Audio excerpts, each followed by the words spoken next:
আমার সংসারে অনেক অশান্তি, শান্তি ফেরানোর কোনো মাধ্যম আছে কিনা? ভাই সংসারে অশান্তি দূর করবার জন্য কাউন্সেলিং এর দরকার। স্বামী-স্ত্রীর মধ্যে বা বউ-শাশুড়ির মধ্যে কার সাথে কার অশান্তি হচ্ছে এই বিষয়গুলো নিজেদের মধ্যে আ বোঝাপড়া বাড়ানোর জন্য, সমস্যাগুলো দূর করার জন্য নানাবিধ কাউন্সেলিং এর উদ্যোগ হওয়া উচিত। মধ্যস্থতাকারীদের মাধ্যমে সমাধান করার চেষ্টা করা উচিত। আমাদের দেশে এই সমাধানের পথটা খুব একটা নাই। আমরা নিজেদের মধ্যে ঝামেলা তৈরি হলে সেটা তৃতীয় পক্ষ কারোর শরণাপন্ন হলে ঝামেলা বরং আরো বাড়ে।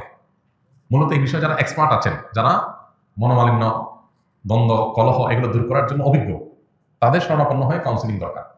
আমরা আসুন্নাহ ফাউন্ডেশন থেকে ভাবছি যে আলেম ওলামা এবং যারা এক্সপার্ট আছেন তাদেরকে কাউন্সেলিং শেখাবো, যাতে করে তারা পারিবারিক কলহ, দ্বন্দ্ব এগুলো মেটাবার এই কাজটা করতে পারেন ট্রেনিং নিয়ে।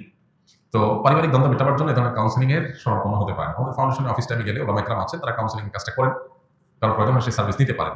তবে সমস্যা এবং কলহের কারণ এগুলো যদি বিস্তারিত জানা যায় তখন সেই হিসাবে পরামর্শ দেওয়াটা সহজ হয়। এখানে যেহেতু আমভাবে বলেছেন সংসারে অনেক অশান্তি, সেটা দূরের উপায় কি? তো এটা বলা কঠিন আসলে অশান্তি কোন ধরনের, তাহলে সে ধরনের পরামর্শ দেওয়া যাবে। তবে একটা কথা এখানে প্রসঙ্গত বলে রাখা যায়, সেটা হলো সেহের বা ব্ল্যাক ম্যাজিকের কারণে, জিনের উপদ্রবের কারণে ঘরে ঘরে এখন স্বামী স্ত্রীর মধ্যে দাম্পত্য কলহ বেড়েছে প্রচুর পরিমাণ।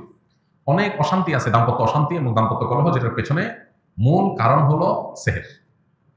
স্বামী স্ত্রী দুজনই ভালো, কোনো অসুবিধা নাই, সামান্য বিষয় নিয়ে তারা তাদের মধ্যে তুলকালাম হয়ে যায়, হ্যাঁ, প্রচন্ড রকমের যুদ্ধ শুরু হয়ে যায়, ঝামেলা শুরু হয়ে যায়।